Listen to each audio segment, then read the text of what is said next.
पप्पा जोपर्यंत येत नाहीत ना गाडीत तोपर्यंत मीच ड्रायव्हिंग करतो आत्तू असं म्हणून ना शिव माझा बसला होता ड्रायव्हिंग सीटवर.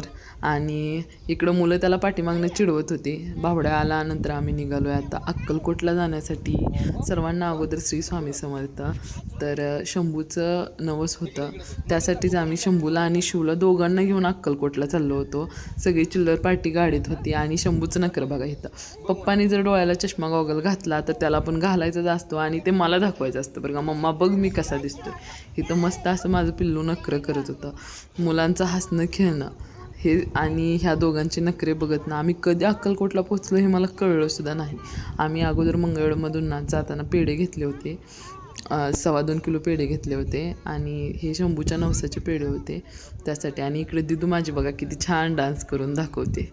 एवढं मस्त पोरांचं सगळ्यांना नखरं चालू होतं. इकडं पाठीमागं राधू कालच ना गाडीवरून पडली होती बरं का बसताना, त्यामुळे तिच्या कपाला बँडेज लावलं होतं. आणि हे आम्ही सगळ्या चिल्लर पाठीमाला पाठीमागं ठेवलं होतं कारण इकडं ना समोर मामाला डिस्टर्ब करते आणि शंभूला सीटवरती बसायचं नव्हतं, त्याला खालीच उतरून जायचं होतं.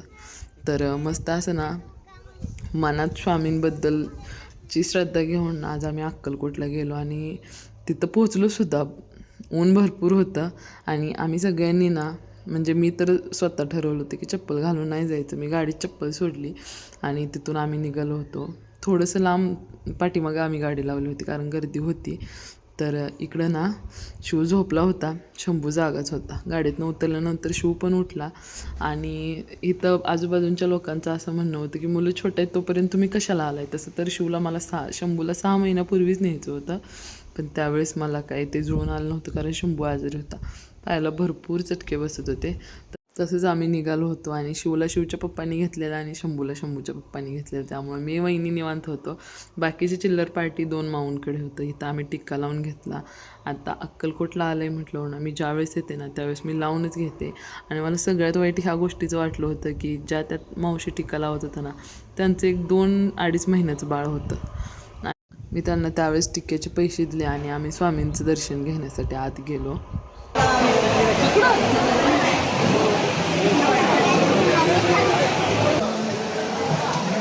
इकडं आत गेलं ना मला येताना जाताना ना भरपूर त्रास झाला होता, भरपूर उलट्या झाल्या होत्या. पण इथं अक्कलकोटमध्ये गेलं ना माझा मूड मात्र एकदम फ्रेश झाला बरं का. मला भरपूर छान वाटत होतं आणि प्रसन्न पॉझिटिव्ह वाटत होतं. तुम्हाला पण अक्कलकोटला गेल्यानंतर ही फिलिंग्स येते त्या मला कमेंट करून नक्की सांगा. आणि खूप छान वाटलं मला. आणि अगोदर तर ना मला शंभूला देवाच्या पायावरती घालायचं होतं आणि शंभू आहोंकडे होता आणि जेंट्सची रांग वेगळी होती पुरुषांची आणि इकडं शंभू त्यांच्याकडे होता. पुढे गेल्यानंतर मी शंभूला घेतलं त्यांच्याकडून आणि स्वामींच्या पायावरती घातलं. इथं आतमध्ये व्हिडिओ शूट करायला परवानगी नव्हती. तिथून बाहेर आल्यानंतर ना आम्ही जेवढे पेढे नेते ना त्यातले मी 4 फक्त घरी आणायसाठी ठेवले होते, बाकी सगळे तिथे वाटले. मी वाटले, रुद्रनं, दिदूनं ह्या सगळ्यांकडे बॉक्स दिले होते, आहोंनी वाटले. तर म्हणजे आज जेव्हा मी अक्कलकोटला गेले ना त्यावेळेस माझी एक डोक्यावरचं ओझं खाली आल्यासारखं वाटलं. मला 6 महिन्यापूर्वी जायचं होतं पण त्यावेळेस झालं नव्हतं. आणि म्हणतात ना स्वामींचं बोलवणं आल्याशिवाय तुम्ही जाऊ शकत नाही. आणि योगायोगाने स्वामींचं बोलवणं मला आज आलं होतं आणि मी गेलेसुद्धा. माझी इच्छा पूर्ण झाली. मला खूप छान वाटलं. मी इकडं वाटत होते पेढे तोपर्यंत माझी दिदू इथं वाटत होती आणि मला खूप छान वाटलं की मी माझ्या बाळाच्या हातनं ना एक चांगलं काम केलं आज.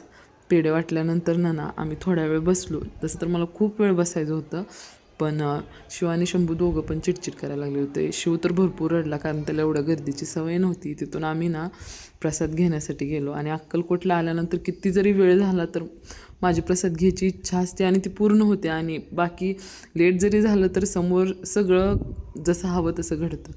तर इथं मुलं पण शांत बसली. मुलांना पण मी शंभूला आणि शिवला एक घात चालला आणि तिथून आमचं जेवण झाल्यानंतर ना इथं ती स्वामींची जी मूर्ती आहे आणि इथं कपिला गाईचं दर्शन घेऊन ना आम्ही रिटर्न निघालो.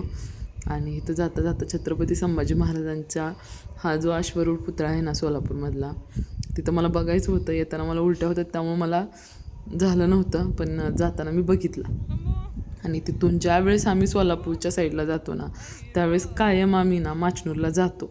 कारण माझा जो मोठा भाऊ आहे ना तो ह्या देवाच्या नवसानं झालं आहे असं माझ्या आजीचं म्हणणं आहे. आणि त्यामुळे आम्ही इकडं येणं कधीच टाळत नाही. आणि एकदा टाळलं होतं आणि खूप मोठा प्रसंग घडलेला, तो पण मी तुम्हाला एखाद्या वेळेस नक्की सांगेन.